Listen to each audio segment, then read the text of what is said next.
ಪೋಸಸ್ಗಳು ನೋಡ್ತಾ ಇದ್ದೆ. ಏನ್ ಕ್ಯೂಟ್ ಆಗಿ ಕಾಣಿಸ್ತೀರಾ ನೀವು ಫೋಟೋ ಶೂಟ್ ಅಲ್ಲಿ.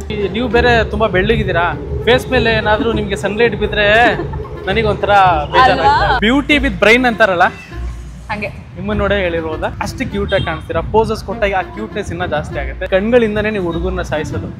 ಕೊಲ್ಲೆ ನಿಮ್ ಹೈಟ್ ಎಷ್ಟು?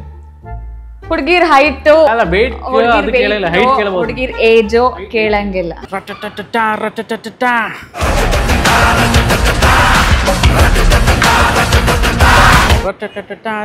ಏ ಹಾಯ್ ನಮಸ್ತೆ, ನೀವು ನೋಡ್ತಾ ಇದ್ದಾರೆ ಫಿಲ್ಮ್ ಬಿಟ್ ಕನ್ನಡ. ನಾನು ಯಶವಂತ್. ಆ್ಯಕ್ಚುಲಿ ಸಾಂಗ್ ಕೇಳ್ತಾ ಇದ್ದೆ, ಡೆವಿಲ್ ಸಿನಿಮಾದು. ಸೊ ಅದೊಂದು ರಟಟಟ ಅಂತ ಒಂದು ಸಾಂಗ್ ಇದೆಯಲ್ಲ,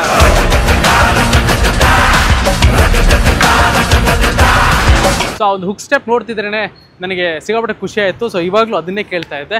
ಏನಕ್ಕೆ ಇಷ್ಟೊಂದೆಲ್ಲ ಡೆವಿಲ್ ಬಗ್ಗೆ ಮಾತಾಡ್ತಿದ್ದೀನಿ ಅಂತಂದರೆ, ಇವತ್ತು ಡೆವಿಲ್ ಸುಂದರಿನ ನಾನು ಮಾತಾಡ್ಸೋಣ ಅಂತ ಹೋಗ್ತಾ ಇದ್ದೀನಿ. ಇಲ್ಲೇ ಸಿಗ್ತಾರಂತೆ ಪಾರ್ಕಲ್ಲಿ. ಸೊ ಹೇಳಿದ್ದಾರೆ, ಬನ್ನಿ.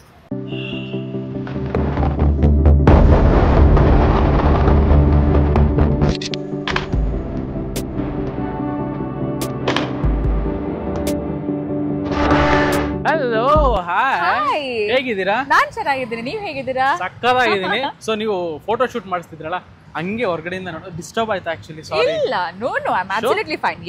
ಯಾಕಂದ್ರೆ ಔಟ್ಡೋರ್ ಅಲ್ಲಿ ಹೀರೋಯಿನ್ಗಳೆಲ್ಲ ಫೋಟೋ ಶೂಟ್ ಮಾಡ್ಸೋದು ಕಮ್ಮಿ, ಪಾಪ ಮಾಡಿಸ್ತಾ ಇದ್ರಿ, ಡಿಸ್ಟರ್ಬ್ ಆಗ್ಬಿಡ್ತಾ ಹಂಗೆ. ಏನಿಲ್ಲ, ಖುಷಿ ಆಯ್ತು ನೀವು ಬಂದ್ ಮಾತಾಡ್ಸಿರೋದು. ಹೌದಾ? ಆಕ್ಚುಲಿ ನೀವು ಪೋಸಸ್ಗಳು ನೋಡ್ತಾ ಇದ್ದೆ. ಏನ್ ಕ್ಯೂಟ್ ಆಗಿ ಕಾಣಿಸ್ತೀರಾ ನೀವು ಫೋಟೋ ಶೂಟ್ ಅಲ್ಲಿ. ಹುಡುಗಿರ್ ಟ್ಯಾಲೆಂಟ್ ಅದು, ಯಾವಾಗ್ಲೂ ಕ್ಯೂಟ್ ಆಗಿ ಇರ್ತಾರೆ ಅಂತ. ಎಸ್, ಮತ್ತೆ ಹೆಂಗ್ ನಡೀತಾ ಇದೆ ಪ್ರಮೋಷನ್ ಎಲ್ಲ? ತುಂಬಾ ಚೆನ್ನಾಗಿ ನಡೀತಾ ಇದೆ. ಸೊ ಇವತ್ತು ನಾವು ಅದರದೇ ಬನ್ನಿ ನಡೀತಾ ಮಾತಾಡ. ನನಗೆ ಆಕ್ಚುಲಿ ನೀವು ಬೇರೆ ತುಂಬಾ ಬೆಳ್ಳಗಿದ್ದೀರಾ, ಫೇಸ್ ಮೇಲೆ ಏನಾದ್ರೂ ನಿಮ್ಗೆ ಸನ್ಲೈಟ್ ಬಿದ್ರೆ ನನಗೊಂಥರ ಬೇಜಾರಾಗುತ್ತೆ. ಸೊ ಅದಕ್ಕೋಸ್ಕರ ಹೆಂಗ್ ನಡೀತಾ ಇದೆ ಪ್ರಮೋಷನ್ಸ್ ಎಲ್ಲ? ತುಂಬಾ ಚೆನ್ನಾಗಿ ನಡೀತಾ ಇದೆ. ಸೊ ಇದು ಫೋಟೋ ಶೂಟ್ಸ್ ಕೂಡ ನಮ್ ಪ್ರಮೋಷನ್ಸ್ಗೆ ಅಂತ ಇವಾಗ ನೀವು ಬಂದ್ರಿ, ನಿಮ್ಮ ಹತ್ರನೂ ಮಾತಾಡ್ತಾ ಇದೀವಿ. ಇದನ್ನು ಪ್ರಮೋಷನ್ಸ್ ಎಲ್ಲ ಪ್ರಮೋಷನ್ ಅಲ್ಲಿ ನೋಡಿ. ಬ್ಯೂಟಿ ವಿತ್ ಬ್ರೈನ್ ಅಂತಾರಲ್ಲ, ಹಂಗೆ ನಿಮ್ಮನ್ನ ನೋಡೇ ಹೇಳಿರೋದ. ಹಂಗೆ ಹಿಂಗೇನಾ ಹುಡುಗಿರ ಪಟಾಯಿಸ್ಕೊಳ್ಳೋದು? ನಮಗೆ ಯಾರು ಬಿದ್ದೇ ಇಲ್ಲ. Please, I am single. Please, ಹಿಂಗ್ ಹೇಳಿ ಹೇಳಿ ಹೇಳಿನೇ ನೀವೇ ಎಲ್ಲಾ ಹುಡುಗಿರ ಹಳೆ ವಿಡಿಯೋಸ್ ಎಲ್ಲ ನೋಡಿದೆ. ಹಿಂಗ್ ಹೇಳಿ ಹೇಳಿನೇ ನಮ್ಗೆ ಯಾರು ಬೀಳಲ್ಲ, ನಮ್ಗೆ ಯಾರು ಬೀಳಲ್ಲ. ಫಸ್ಟ್ ಪಟಾಯಿಸ್ಕೊಳ್ಳೋದೇ ನೀವುಗಳು. ಅಲ್ಲ, ಆ ಫ್ರೇಮ್ ಅಲ್ಲಿ ಮಾತ್ರ ಮಾತಾಡ್ಸಿರ್ತೀವಿ ಅಷ್ಟೇ. ಅದಾದ್ಮೇಲೆ ಯಾರು ಕೇಳಿಸ್ಕೊಳ್ಳಲ್ಲ, ಪರವಾಗಿಲ್ಲ. ಯಾರು ಗರ್ಲ್ ಫ್ರೆಂಡ್ ಎಷ್ಟಿದ್ದಾರೆ? ಮುಗಿಸೋಣ. ಆಮೇಲೆ ಪ್ರಮೋಷನ್ ಬಿಸಿಲಿ ನಾವು ಇವತ್ತು ಫುಲ್ ಡೆವಿಲ್. ನನ್ಗೆ ಏನ್ ಗೊತ್ತಾ, ಸಿನಿಮಾ ಬಗ್ಗೆ ಮಾತಾಡಕ್ಕಿಂತ ಮುಂಚೆ ನಿಮ್ ಬಗ್ಗೆ ಒಂದಷ್ಟು ಕ್ಯೂರಿಯಸ್ ಏನು ಅಂತಂದ್ರೆ, ನಾನು ನೋಡಿದೆ ಅಷ್ಟು ಕ್ಯೂಟ್ ಆಗಿ ಕಾಣಿಸ್ತೀರಾ. ಪೋಸಸ್ ಕೊಟ್ಟಾಗ ಆ ಕ್ಯೂಟ್ನೆಸ್ ಇನ್ನ ಜಾಸ್ತಿ ಆಗುತ್ತೆ. ಈ ಫೋಟೋ ಶೂಟ್ ಅಂತ ಬಂದಾಗ ಹೆಂಗ್ ರೆಡಿ ಆಗ್ತೀರಾ ನೀವು ಅಂತ? ನಾನು ಬೇಸಿಕಲಿ ಅತಿ ಹೆಚ್ಚಾಗಿ ರೆಡಿ ಆಗಲ್ಲ. ನಾನು ಹೆಂಗಿದ್ದೀನೋ ಹಾಗೆ ಇರೋಕ್ಕೆ ಇಷ್ಟ. ಆ್ಯಂಡ್ ಜನರಿಗೂ ನಾನು ಹೆಂಗಿದ್ದೀನೋ ಹಾಗೆ ತೋರಿಸ್ಕೊಳಕ್ಕೆ ಇಷ್ಟ. ನನಗೆ ಮುಖದಲ್ಲಿ ನಾನು ಹೆಚ್ಚಾಗಿ ಡೆಕೋರೇಟ್ ಮಾಡಿದ್ರೆ ನನ್ನ ಕಣ್ಣು.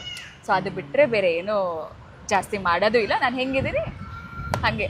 ಈ ಕಣ್ಗಳಿಂದನೇ ನೀವು ಹುಡುಗರನ್ನ ಸಾಯಿಸೋದು. ಕೊಲ್ಲೆ ಓ, ಸರಿಯಾಗಿದ್ದೀರಾ ನೀವಂತೂ. ಇಲ್ಲ, ಆಕ್ಚುಲಿ ಗೊತ್ತಾ, ಪಬ್ಲಿಕ್ ಅಲ್ಲಿ ಇದೀವಿ. ಸೊ ನಾವು ಅವರಿಗೆಲ್ಲ ಪ್ರಾಬ್ಲಮ್ ಮಾಡೋದು ಬೇಡ. ಎಲ್ಲಾದ್ರೂ ಒಳಗಡೆ ಕೂತ್ಕೊಂಡು ಆರಾಮಾಗಿ ಮಾತಾಡೋಣ. ಪ್ಲೀಸ್ ಬನ್ನಿ. ಆಮೇಲೆ ನೀವು ಬೇರೆ ಬಿಸಿಲಲ್ಲಿ ಇದ್ದೀರಾ. ಆಮೇಲೆ ನಾಳೆ ಏನಾದ್ರು ಕಲರ್ ಡಲ್ಗಿಲ್ ಆಗ್ಬಿಡ್ತದೆ ನನಗೆ ಅಷ್ಟೇ. ನಿಮ್ಮ ಹೆಸರು ಹೇಳೋದು ನಾನು ಫಿಲ್ಮಿ ಬಿಟ್ಟಿದ್ದ ಬಂದಂಗ್ ಮಾಡ್ಬಿಟ್ಟು. ಎಸ್. ಮತ್ತೊಮ್ಮೆ ಹೇಗಿದ್ದೀರಾ? ಸೂಪರ್. ಅಲ್ಲ, ಹೊರಗಡೆಯಿಂದ ಒಳಗಡೆ ಬಂದ್ವಲ್ಲ, ಸೂಪರ್ ಆಗಿದೆ. ಬಿಸಿಲಿಂದ ನೆರಳಿಗೆ ತಂಪಗಿದೆ, ತಣ್ಣಗಿದೆ. ಸೊ ಚೆನ್ನಾಗಿರೋ ಹುಡುಗಿನ ತಣ್ಣಗಿರೋ ಜಾಗದಲ್ಲಿ ಕರ್ಕೊಂಡು ಮಾತಾಡ್ಸಿದ್ರೆ ಇನ್ನೊಂದಷ್ಟು ಕ್ವಶನ್ಸ್ ನನಗ್ ಬರುತ್ತೆ ಅಂತ ಅಲ್ವಾ? ಬೇರೆ ಏನಿಲ್ಲ. ನೋಡ್ತೀನಿ ಎಷ್ಟು ಕ್ವಶನ್ಸ್ ಕೇಳ್ತೀರಾ ಅಂತ.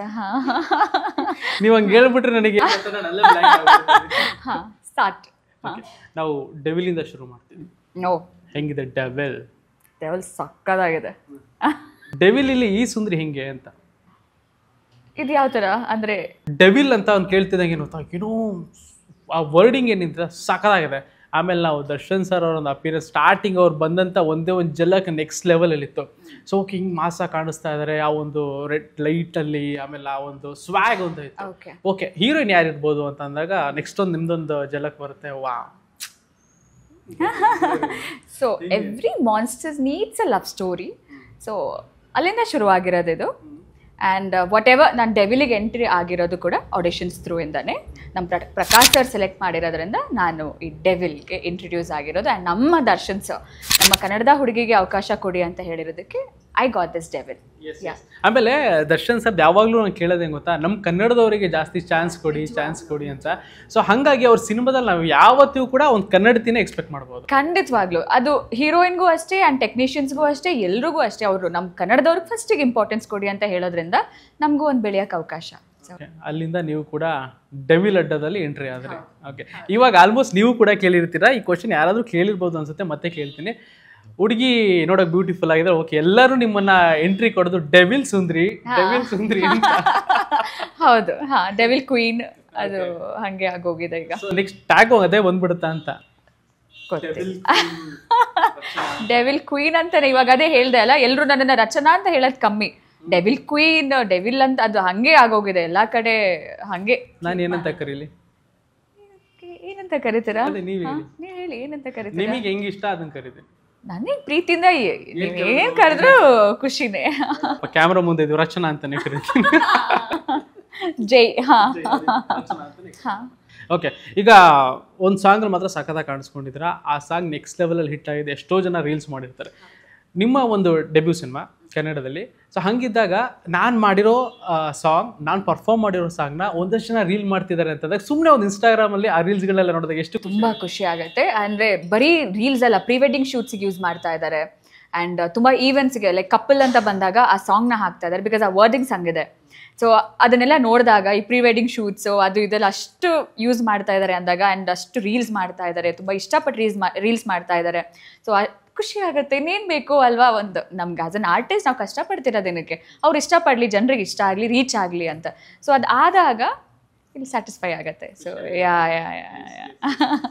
ನೆಕ್ಸ್ಟ್ ಈಗ ಒಂದಷ್ಟು ಶೂಟಿಂಗ್ಸ್ ಅಂತ ಬಂದಾಗ ಇವಾಗ ಒಂದಷ್ಟು ಜನ ಪಳಗಿರೋ ಟೆಕ್ನಿಷಿಯನ್ಸ್ಗಳೆಲ್ಲ ಇರ್ತಾರೆ. ಆಮೇಲೆ ನಿಮಗೆ ಏನು ಅಂತಂದರೆ ಕಲಿಯೋಕ್ಕೆ ತುಂಬ ದೊಡ್ಡ ವೇದಿಕೆ, ಒಳ್ಳೆ ಅವಕಾಶ ಸಿಕ್ಕಾಗ ಅದನ್ನು ಎಷ್ಟರ ಮಟ್ಟಿಗೆ ನೀವು ಅದೇ ಹೇಳಿದೆ ಅಲ್ಲ, ನನಗಿದು ತುಂಬ ದೊಡ್ಡ ಅವಕಾಶ, ನನ್ನ ಜೀವನನ ರೂಪಿಸ್ಕೊಳ್ಳುವಂಥ ಒಂದು ಭಾಗ್ಯ ನನಗಿಲ್ಲಿ.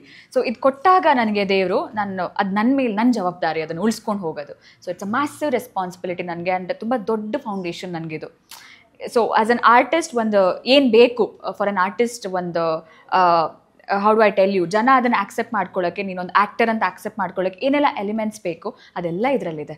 ಸೊ ನಾನೇನಾದ್ರು ಪ್ರೂವ್ ಮಾಡಿಕೊಂಡ್ರೆ this is going to be a massive thing for me and a biggest foundation for me in my life ಅಂತ ಹೇಳ್ಕೋಬೋದು. ಸ್ಟಾರ್ಟಿಂಗ್ ಈ ಆಪರ್ಚುನಿಟಿ ಅಂತ ಬಂದಾಗ ಹೆಂಗೆ ಅನಿಸಿತ್ತು ಆ ಒಂದು ದೊಡ್ಡ ಜವಾಬ್ದಾರಿ? ಅಂದರೆ ಇದು ಆಪರ್ಚುನಿಟಿ ಅಂತ ಬಂದಿರೋದಲ್ಲ ಅಲ್ವಾ. ಸೊ ಇದು ನಾನು ಆಡಿಷನ್ಸ್ ಥ್ರೂ ಇಂದ ಹೋಗಿರೋದು. ನಾನು ಅದ್ರ ಹೀರೋಯಿನ್ ಆಗ್ಬಿಡ್ತೀನಿ, ಸೆಲೆಕ್ಟ್ ಆಗ್ಬಿಡ್ತೀನಿ ಅನ್ಕೊಂಡು ಕನ್ಸಲ್ಲು ಅನ್ಕೊಂಡು ಹೋಗಿರೋದಲ್ಲ. For an experience I went there. See however ನಾನು ಎಂಟ್ರಿ ತುಳು ಸಿನಿಮಾ ಒಂದು ಮಾಡಿರೋದ್ರಿಂದ ಆ್ಯಂಡ್ ಆ್ಯಡ್ಸ್ ಮಾಡಲಿಂಗ್ ಅದು ಇದು ಮಾಡಿರೋದ್ರಿಂದ ಸೊ ನನಗೂ ಒಂದು ದೊಡ್ಡ ಸಿನಿಮಾ ಒಂದು ಆಡಿಷನ್ಸ್ ಇರುತ್ತೆ, ಹೆಂಗೆ ನಡೆಯುತ್ತೆ ನೋಡೋಣ.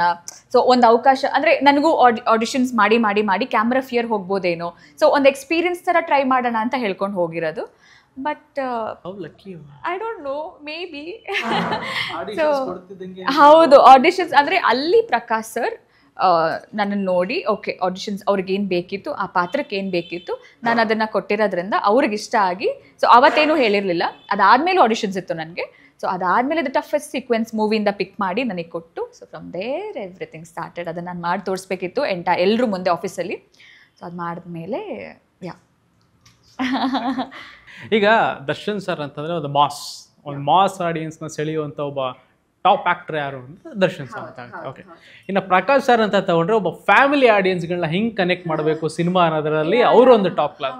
ಈ ಇಬ್ಬರು ಕಾಂಬಿನೇಷನಲ್ಲಿ ಈಗಾಗಲೇ ಒಂದು ಸಿನಿಮಾ ನೋಡಿದ್ವಿ, ಯಾವ ಥರ ಒಂದಷ್ಟು ಬಂದಿತ್ತು ಸಿನಿಮಾ, ಫ್ಯಾಮಿಲಿ ಕೂತ್ಕೊಂಡು ಯಾವ ಥರ ನೋಡ್ಬೋದು ಅಂತ. ಆ್ಯಂಡ್ ನೆಕ್ಸ್ಟ್ ಅಂತ ಬಂದಾಗ ಇನ್ನೊಂದು ಎಕ್ಸ್ಪೆಕ್ಟೇಷನ್ ಜಾಸ್ತಿ ಇರುತ್ತೆ. ಸೊ ಹಾಗಿದ್ದಾಗ ಒಂದು ಮಾಸ್ ಲುಕ್ ಇದೆ. ಸೊ ಆಮೇಲೆ ಇಲ್ಲಿ ಪ್ರಕಾಶ್ ಸರ್ದ ಒಂದು ಕತೆ ಅಂತ ಬಂದಾಗ ಯಾವ ಥರ? Prakash sir and Darshan sir cinema ಅಂತ ತಗೊಂಡಾಗ ನೀವು 6 ರಿಂದ 60 ವರ್ಷ ಕೂಡ ಕುತ್ಕೊಂಡು ನೋಡುವಂಥ ಸಿನಿಮಾಗಳನ್ನ ಕೊಡ್ತಾರೆ. ಸೊ ಅದು ಯಾವತ್ತಿದ್ರೂ ಇದೆ, ಒಂದು ಫ್ಯಾಮಿಲಿ ಆಡಿಯನ್ಸ್ ಕೂತ್ಕೊಂಡು ಆರಾಮಾಗಿ ಕೂತ್ಕೊಂಡು ನೋಡುವಂಥ ಸಿನಿಮಾನೇ ಮಾಡ್ತಾರೆ ಅವರು. ಸೊ ಇದು ಕೂಡ ಹಾಗೆ, ಬಟ್ ಇಬ್ರಿಗೂ ಇದೊಂದು different genre. Prakash sir try ಮಾಡಿರಲಿಲ್ಲ ಅಂದರೆ ನೀವು ಅವ್ರ ಸಿನಿಮಾ ನೋಡ್ಕೊಂಡು ಬಂದರೆ this is completely out of box ಇಬ್ರಿಗೂ. ಸೊ ದರ್ಶನ್ ಸರ್ ಕೂಡ ಪ್ರಕಾಶ್ ಸರ್ಗೂ ಕೂಡ, ಬಟ್ ಅವ್ರ ಕಾಂಬಿನೇಷನ್ ತುಂಬ ಚೆನ್ನಾಗಿ ವರ್ಕ್ ಆಗಿದೆ. ಅವ್ರಿಗಿಬ್ರಿಗಿರುವಂಥ ಅಂಡರ್ಸ್ಟ್ಯಾಂಡಿಂಗ್ ಅಂಥದ್ದು. ಸೊ ಆ ಅಂಡರ್ಸ್ಟ್ಯಾಂಡಿಂಗ್ ವರ್ಕ್ ಆಗಿರೋದ್ರಿಂದ ಐ ಥಿಂಕ್ ಅದು ತುಂಬ ಚೆನ್ನಾಗಿ ಮೂಡ್ ಬಂದಿದೆ. ಅಂದರೆ ಐ ಡೋಂಟ್ ನೋ, ನಾನು ಅದನ್ನು ನನ್ನ ವರ್ಡ್ಸ್ ಎಕ್ಸ್ಪ್ರೆಸ್ ಮಾಡೋಕ್ಕಾಗ್ತಿಲ್ಲ, ದ ವೇ ಅದು ಹೆಂಗೆ ಮೂಡ್ ಬಂದಿದೆ ಅಂತ ನನ್ನ ವರ್ಡ್ಸ್ ಸಾಕಾಗಲ್ಲ. So you have to experience it in the theatre. ಸೊ ಪ್ರಕಾಶ್ ಸರ್ ಸಿನಿಮಾಸ್ನ ನೀವು ನೋಡ್ಕೊಂಡು ಬಂದರೆ ಮಿಲನ್ ಆಗಿರ್ಬೋದು ಆ್ಯಂಡ್ ರಿಷಿ, ತಾರಕ್ ಇದೆಲ್ಲ ಕಂಪೇರ್ ಮಾಡಿದ್ರೆ devil is completely out of box. ಅದಕ್ಕೆ ಯಾವುದಕ್ಕೂ ಸಂಬಂಧನೇ ಇಲ್ಲ. ಸೊ ಎಲ್ರಿಗೂ ಹೊಸ್ತು ಇದೊಂಥರ. So yeah we are super excited.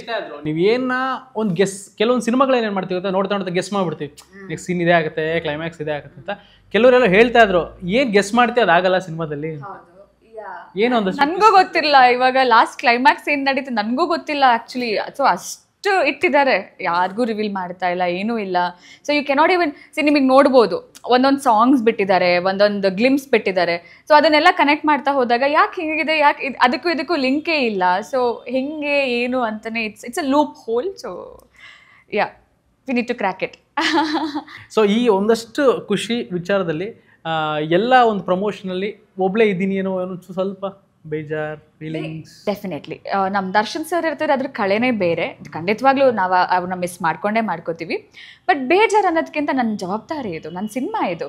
So ನನಗೆಲ್ಲ ಕೊಟ್ಟಂಥ ಸಿನಿಮಾ ಇದು. ಸೊ ನಾನು ಎಷ್ಟು ಅಚ್ಚುಕಟ್ಟಾಗಿ ಸಿನಿಮಾನ ಮುಗಿಸ್ಕೊಟ್ಟಿದ್ದೀನಿ, ಅಷ್ಟೇ ಅಚ್ಚುಕಟ್ಟಾಗಿ ನನ್ನ ಪ್ರಚಾರ ಕೂಡ ಮುಗಿಸ್ಕೊಡ್ಬೇಕಾದಂಥ ಪ್ರತಿಯೊಂದು ಆರ್ಟಿಸ್ಟ್ ಜವಾಬ್ದಾರಿ, ರೆಸ್ಪಾನ್ಸಿಬಿಲಿಟಿ ಅದು ಮಾಡಲೇಬೇಕು. ಸೊ ಅದು ನಾನು ಮಾಡ್ತೀನಿ ಅದನ್ನು. ನನಗೆ ಬೇಜಾರು ಖಂಡಿತವಾಗ್ಲೂ we all miss him definitely. ಅವ್ರ ಪ್ರೆಸೆನ್ಸ್ ಇರ್ತಿದ್ರೆ ಅದು ಇನ್ನೂ ಚೆನ್ನಾಗಿರೋದು. But I don't think cinema ಕಂಪ್ಲೀಟಾಗಿ ಅಚ್ಚುಕಟ್ಟಾಗಿ ಮುಗಿಸಿದ್ದೀವಿ ನಾವು. ಜನರಿಗೆ ಇವಾಗ ಅದನ್ನು ಅವ್ರ ಮುಂದೆ ಇಡೋದಷ್ಟೇ ಬಾಕಿ ಇರೋದು. ಆ್ಯಂಡ್ ಅವ್ರಿಗೆ ರೀಚ್ ಮಾಡೋದು ನಮ್ಮ ಜವಾಬ್ದಾರಿ ಕೂಡ. ಸೊ ಮಾಡಲೇಬೇಕಾದಂಥ ಕೆಲಸ. ಈಗ ಸಿನಿಮಾ ಶೂಟಿಂಗ್ ಅಂತ ಒಂದು ತೊಗೊಂಡ್ರೆ ಫಸ್ಟ್ ಹಾಫ್ ಸೆಕೆಂಡ್ ಹಾಫ್ ಅಂತ ತಗೋಣ. ಸೊ ದರ್ಶನ್ ಸರ್ ಒಂದು ಬ್ಯಾಡ್ ಟೈಮ್ ಅನ್ನೋದು ಫಸ್ಟ್ ಹಾಫಲ್ಲಿ ದರ್ಶನ್ ಸರ್ ಆ ಒಂದು ಎನರ್ಜಿ, ಆಮೇಲೆ ಆ ಟೈಮಲ್ಲಿ ಅವಾಗ ಹೆಂಗಿತ್ತು? I was not there. First ಹಾಫಲ್ಲಿ ನಾನಿರಲಿಲ್ಲ. ನಾನು ಇದೆಲ್ಲ ಆದಮೇಲೆ ನಮ್ಮದು ಶೂಟಿಂಗ್ ಅಂತ ಸ್ಟಾರ್ಟ್ ಮಾಡಿರೋದು ಉದಯ್ಪುರಲ್ಲಿ. ಸೊ ಆವಾಗ ನಾನು ಜರ್ನಿ ಸ್ಟಾರ್ಟ್ ಮಾಡಿರೋದು ಉದಯ್ಪುರಿಂದ ದರ್ಶನ್ ಸರ್ ಜೊತೆ. ಆಫ್ಟರ್ ಸೆಕೆಂಡ್ ಹಾಫ್ ಹೌದು, ಕಂಪ್ಲೀಟ್ಲಿ ಹೌದು. ಅವಾಗ ಏನು ಇದ್ದು ನೋಡಿ, ಯಾಕಂದರೆ ಈಗ ದರ್ಶನ್ ಸರ್ ಅಂತ ಬಂದಾಗ ನೀವು 5 ಗಂಟೆ ಶೂಟಿಂಗ್ ಅಂತ ಅಂದಾಗ ನಾವು 5 ಗಂಟೆ ಕರೆಕ್ಟಾಗಿ ಅಲ್ಲಿರ್ತೀವಿ, ವರ್ಕೌಟ್ ಎಲ್ಲ ಮುಗಿಸ್ಕೊಂಡು ಬರ್ತೀನಿ ಅಂತ ಸುಮಾರು ಕಡೆ ಹೇಳಿರೋದಿದೆ. ಬಟ್ ಈ ಟೈಮ್ ಹೆಂಗಿತ್ತು? ಬಿಕಾಸ್ ಸ್ವಲ್ಪ ಫಿಟ್ನೆಸ್ ಒಂಚೂರು ಕಮ್ಮಿ ಆಗಿತ್ತು. ಸೊ ಅದಾದಮೇಲೆ ಮತ್ತೆ ಅವರು ರೆಡಿ ಆಗೋದಿದೆ, ಆಮೇಲೆ ಮತ್ತೆ ಒಂದು ಇದಕ್ಕೆ ನಾನು ಇನ್ಸ್ಟಾಗ್ರಾಮಲ್ಲೂ ಶೇರ್ ಮಾಡ್ಕೊಂಡಿದ್ದೀನಿ. ಡೆಡಿಕೇಶನ್ ಅಂದರೆ ಅವ್ರನ್ನ ನೋಡಿ ಕಲ್ತ್ಕೋಬೇಕು. 3 ಗಂಟೆಗೆಲ್ಲ ಎದ್ದೇಳ್ತಾರೆ, 4 ಗಂಟೆ ಅಷ್ಟೊತ್ತಿಗೆ ವರ್ಕೌಟ್ ಮುಗಿಸ್ತಾರೆ. ನಮ್ಗೆ ಸೆಟ್ಟಿಗೆ 6 ಗಂಟೆಗೆ ಇರಬೇಕಂದ್ರೆ 6 ಗಂಟೆಗೆ ನಾನೇ ಒಂದೊಂದು ಸತಿ ಹೆದರ್ಬಿಟ್ಟು ಓಡೋಗ್ತೀನಿ, ಅಯ್ಯೋ ಲೇಟ್ ಆಗೋಯ್ತು ಅಂದ್ಕೊಂಡು. ಬಟ್ ಅವ್ರು ಹಂಗೆ ಒಂದು ದಿನ ಕೂಡ ಇಷ್ಟು ಹೊತ್ತಿಗಂದರೆ ಇಷ್ಟೇ ಹೊತ್ತಿಗೆ ಬರೋರು. ಆ್ಯಂಡ್ ಪಾಪ ಜ್ವರ ಇದ್ರೂ ಇವತ್ತು ಮುಗಿಸ್ಕೊಡ್ಬೇಕು ಅಂತಿದ್ರೆ ಎಂಟೈರ್ ಡೇ 26 hours ವರ್ಕ್ ಮಾಡಿದ್ದಾರೆ ಉದಯ್ಪುರಲ್ಲಿ. ಸೊ ಒಂದಿನ ಕೂಡ ಇಲ್ಲ, ಆಗಲ್ಲ, ಕಷ್ಟ, ಮಾಡಲ್ಲ, ನಾನು ನೋಡೂ ಇಲ್ಲ. ಖಂಡಿತವಾಗ್ಲೂ ಇತ್ತು. ಬಟ್ ಅವ್ರ ಮೇಲೆ ಅಷ್ಟು ಜವಾಬ್ದಾರಿನೂ ಇತ್ತು. ಅವ್ರಿಗೆ ಇದ್ದಿದ್ದು ಒಂದೇ, ನಾನು ಸಿನಿಮಾನ ಮುಗಿಸ್ಕೊಡ್ಬೇಕು ಅಂತ. ಸೊ ಆಲ್ರೆಡಿ ಲೇಟ್ ಆಗಿತ್ತು, ಇವಾಗ ನಾನು ಸಿನಿಮಾನ ಮುಗಿಸ್ಕೊಡ್ಲೇಬೇಕಂತ ಅವ್ರದ್ದು ಒಂದಿತ್ತು ತಲೆಯಲ್ಲಿ. ಸೊ ಅದಿದ್ದರಿಂದ ಅಷ್ಟು ಅಚ್ಚುಕಟ್ಟಾಗಿ ಮುಗಿಸ್ಕೊಟ್ರು. ಪಾಪ ಅವ್ರು ತುಂಬ ಹಿಂಸೆ ಅನುಭವಿಸ್ತಾ ಇದ್ರು. ಬ್ಯಾಲೆನ್ಸ್ ಇತ್ತು ಸೆಕೆಂಡ್ ಹಾಫ್ ಅಂತ ತಗೊಂಡ್ರೆ ಎಂಟೈರ್ ಅಂದರೆ ತುಂಬ ಬ್ಯಾಲೆನ್ಸ್ ಇತ್ತು ನಮಗೆ. ಬಿಕಾಸ್ ನನ್ನ ಪೋರ್ಷನ್ ಸ್ಟಾರ್ಟ್ ಆಗಿರೋದೇ ಅಲ್ಲಿಂದ 60% ಇತ್ತು ನಮಗೆ. ಸೊ ಅದನ್ನೆಲ್ಲ ಪಾಪ ಕಷ್ಟಪಟ್ಟು ಮಾಡಿಕೊಟ್ರು. ಆದರೆ ಸಮ್ಟೈಮ್ಸ್ ಒಂದು ಸಾಂಗಲ್ಲೂ ಕೂಡ ನಾವು ನೋಡಿದ್ದೀವಿ, ನೀವು ಕೂಡ ನೋಡಿರ್ತೀರ, ತುಂಬ ಪೇಯ್ನ್. ಅದೇ ಇನ್ನೊಂದು ಇಂಟ್ರೊಡಕ್ಷನ್ ಸಾಂಗ್ ಇದೆಲ್ಲ, ಅದರಲ್ಲಿ ಬೆನ್ ತುಂಬ ಪೇಯ್ನ್ ಆಗಿತ್ತು, ತುಂಬ ಟೈಮ್ ತೊಗೊಂಡು ಮಾಡ್ತಾ ಇದ್ರು. ತುಂಬ ಅಂದರೆ ನಾವೆಲ್ಲ ನೋಡ್ಕೊಂಡೇ ಇದ್ದವರು ಆ ಸೆಟ್ಟಲ್ಲಿ. ಅವ್ರದ್ದು ಒದ್ದಾಟ ನಾವು ನೋಡ್ತಾ ಇದ್ವಿ. ನಮಗೆ ಹೋಗಿ ಕೇಳೋಷ್ಟು ಧೈರ್ಯ ಇಲ್ಲ ಅವ್ರ ಹತ್ರ. ಬಟ್ ಆದರೂ ನನಗೆ ಒಂದೊಂದು ಸತಿ ಅವ್ರನ್ನ ನೋಡಿದ ತಕ್ಷಣ ಅಯ್ಯೋ ಯಾಕೆ ಇಷ್ಟು ಕಷ್ಟಪಡ್ತಾ ಇದ್ದಾರೆ ಅನ್ನಿಸ್ತಾ ಇತ್ತು ನನಗೆ. ಅಯ್ಯೋ ಒಮ್ಮೆ ಕೇಳಿಬಿಡೋಣ ಸರ್ ಹತ್ರ, ಹುಷಾರಾಗಿದ್ದೀರಾ? ಸೊ ಮಾಡ್ತಾ ಇದ್ದೆ ಪ್ರತಿಯೊಂದು ಸತಿನೂ, ಸರ್ ನೀವು ಆರಾಮಾಗಿದ್ದೀರಾ? ನಾವೇನಾದರೂ ಸ್ವಲ್ಪ ಹಾರ್ಶ್ ಸೀನ್ಸ್ ಎಲ್ಲ ಇದ್ದರೆ, ಅವ್ರು ಅದೇ ಎತ್ಕೊಳ್ಳೋದು, ಇಳಿಸೋದು ಅದೆಲ್ಲ ಸೀನ್ ಇದ್ದರೆ ನನಗೆ ತುಂಬ ಒಂಥರ ಹಿಂಸೆ ಆಗೋದು, ಪಾಪ ನೋವಾಯ್ತೇನೋ. ಬಿಕಾಸ್ ಅಂದರೆ ಅದು ನೀವು ನೋಡಿದ್ರಿ, ನನ್ನನ್ನು ಎಷ್ಟು ಜೋಪಾನವಾಗಿ ಎತ್ಕೊಂಡ್ರು ಅಷ್ಟೇ ಜೋಪಾನವಾಗಿ ಇಳಿಸಿ ಮಲ್ಕೊಂಡಿರೋದು ಆಗಿಲ್ಲ ಅವ್ರಿಗೆ.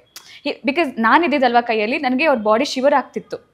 ಜ್ವರ ಬೇರೆ ಆ ದಿನ ಅವ್ರಿಗೆ, ಅವ್ರ ಬಾಡಿ ಶಿವರ್ ಆಗ್ತಿತ್ತು. ಹಂಗೆ ನಿಧಾನಕ್ಕೆ ಇಳಿಸಿ ಅವ್ರು ನಾನು ಎಷ್ಟೊತ್ತು ಇಟ್ಕೊಂಡಿದ್ದೆ ಅಂದರೆ ಸ್ಟೂಲ್ ತಂದು ಇಡ್ಸೋ ತನಕ ಇಟ್ಕೊಂಡಿದ್ರು. ಅದಾದಮೇಲೆ ಅದಕ್ಕೆ ಇಳಿಸಿ ಆಮೇಲೆ ಮಲಗಿರೋದು ಅವರು. ಸೊ ಪಾಪ ಏನು ಮಾಡೋಕ್ಕಾಗತ್ತೆ. ನಿಮ್ಮ ಹೈಟ್ ಎಷ್ಟು? ಹುಡುಗಿರ್ ಹೈಟು, ಹುಡುಗಿರ್ ಏಜು ಕೇಳಂಗಿಲ್ಲ. ಹೈಟ್ ನೆಕ್ಸ್ಟ್ ಕ್ವಶನ್ಗೆ ಹೈಟಿಂದ ಶುರು ಮಾಡೋಣ ಅಂತ ಅಷ್ಟೇ. ಹೈಟ್ ಎಷ್ಟು ಬೇಕೋ ಹುಡುಗಿ, ಇಂಡಿಯನ್ ಹೈಟ್ ಅದು ನೋಡ್ಕೊಳ್ಳಿಲ್ಲ ಅವಾಗ, ನನ್ಗೆ ಅವಾಗ ನೋಡ್ಕೊಂಡ್ರೆ ಗೊತ್ತಾಗೋದು ಅಷ್ಟಿದ್ದೀನಿ. ನೆಕ್ಸ್ಟ್ ಕ್ವಶನ್ ಏನಕ್ಕೆ ಹೈಟ್ ಕೇಳಿದೆ ಅಂತಂದರೆ, ದರ್ಶನ್ ಸರ್ ಆಲ್ರೆಡಿ 6'3", ಯಾ ಅವರ ಹೀರೋಯಿನ್ ಯಾರೇ ಬಂದು ಸ್ವಲ್ಪ ಕುಳ್ಕೊಳ್ಳೋಕ್ಕಿರ್ತಾರೆ ಶಾರ್ಟ್ ಇದ್ದಾಗ, ಅವ್ರಿಗೆ ಅದನ್ನ ಬ್ಯಾಲೆನ್ಸ್ ಮಾಡೋದಿಲ್ಲ. ಆಮೇಲೆ ಡ್ಯಾನ್ಸ್ಗಳಲ್ಲೂ ಅಷ್ಟೇ ಬ್ಯಾಲೆನ್ಸ್ ಮಾಡೋದಿಲ್ಲ, ಕಷ್ಟ ಆಗುತ್ತೆ. ಕಷ್ಟ ಆಗುತ್ತೆ. ಬಟ್ ಇಲ್ಲಿ ನಾವು ರಿಯಾಲಿಟಿನ ಇಟ್ಟಿದ್ದೀವಿ. ಸೊ ನೀವು ಇವಾಗ ಯಾರನ್ನಾರು ಇಷ್ಟಪಡ್ತೀರಾ ಅಂದ್ರೆ ಅವ್ರ ಹೈಟ್ ವೆಯ್ಟ್ ನೋಡಿ ಇಷ್ಟಪಡ್ತೀರಾ ಅಥವಾ ಮನ್ಸ್ ನೋಡಿ ಇಷ್ಟಪಡ್ತೀರಾ? ಸೊ ಹಂಗೆ ಇಲ್ಲ, ಡ್ಯಾನ್ಸ್ ಮಾಡ್ಬೇಕಲ್ಲ ಮ್ಯಾಚ್ ಮಾಡೋದಿದೆಯಲ್ಲ ಎಷ್ಟು. ನೀವು ನೋಡಿದಿರ ಒಂದೇ ಒಂದು ಸಲದಲ್ಲಿ ನಮಗೆ ಕಷ್ಟ. ಅದರಲ್ಲಿ ಹೀಲ್ಸು ಹಾಕಿರ್ಲಿಲ್ಲ ನಾನು, ಏನೂ ಇಲ್ಲ, ಬರೀ ಸ್ಯಾಂಡಲ್ಲಿ ಶೂಟ್ ಮಾಡಿರೋದು ನಾವು. But yeah definitely massive height difference ಇದೆ. ಬಟ್ ಒಂದು ಸ್ವಲ್ಪ ಹೀಲ್ಸ್ ಹಾಕಿತ್ತು ಆ್ಯಂಡ್ ಅದೇ ಕ್ಯೂಟ್ ಅನ್ಸುತ್ತೆ. ದಟ್ ಹೈಟ್ ಶಾರ್ಟ್ ಕ್ಯೂಟ್ ಇರೋದ್ರಿಂದ ನನಗೆ ಅದು ಜಾಸ್ತಿ ಪ್ರಾಬ್ಲಮ್ ಆಗಿಲ್ಲ. So yeah